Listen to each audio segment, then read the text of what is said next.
Alors là, on assiste à un truc assez spectaculaire sur les marchés des métaux précieux. L'argent, le platine, ça s'envole. On parle de sommets qu'on n'avait pas vus depuis des années. Mais alors, est-ce que c'est juste un coup de chaud passager ou le signe de quelque chose de plus profond? Eh bien, c'est justement ce qu'on va décortiquer ensemble. Allez, première étape, on va jeter un œil aux chiffres. Parce qu'avant de comprendre le pourquoi, il faut bien voir à quel point les prix ont grimpé. Et vous allez voir, c'est assez parlant. Tout est parti de l'argent. Tenez-vous bien, en une seule et même journée, son prix a bondi de près de 4%. C'est juste énorme, et ça l'a propulsé à un niveau record. Soit 66 $ et 52 centilines l'once. Un sommet pareil, ça a forcément fait tourner quelques têtes sur les marchés. Mais attention, l'argent n'a pas fait cavalier seul, pas du tout. Le platine a suivi le mouvement, avec une trajectoire tout aussi impressionnante, pour atteindre 1921 $ et 63 cents l'once. Pour qu'on s'en rende bien compte, c'est son plus haut niveau depuis 17 ans. On est donc loin, très loin d'une petite hausse sans conséquence. Bon, maintenant qu'on a les chiffres, la question à 1 million.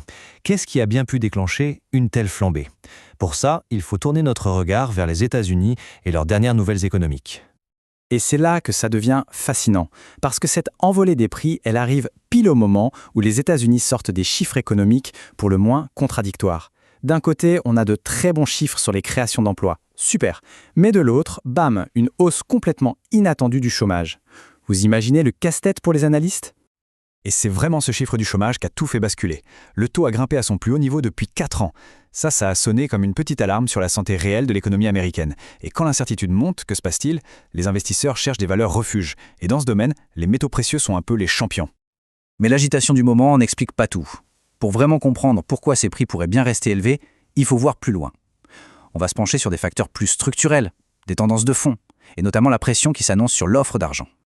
Il y a 2 éléments vraiment clés qui soutiennent le prix de l'argent sur le long terme. D'abord, son nouveau statut. En 2024, il a été classé métal critique aux États-Unis. En clair, il est jugé essentiel à l'économie et à la sécurité nationale. C'est pas rien.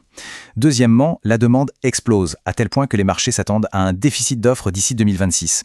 La logique est implacable. Plus de besoins pour moins de métal disponible, c'est la recette idéale pour une pression à la hausse sur les prix. Alors qu'est-ce qu'on fait de tout ça? On a des prix records, une économie qui souffle le chaud et le froid, une offre sous pression. Tout ça nous amène à une question assez cruciale.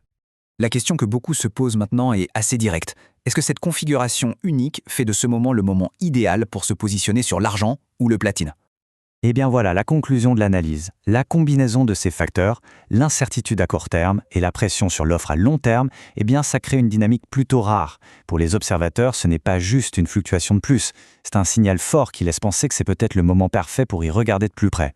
Une chose est sûre, on n'a pas fini d'entendre parler de ces métaux.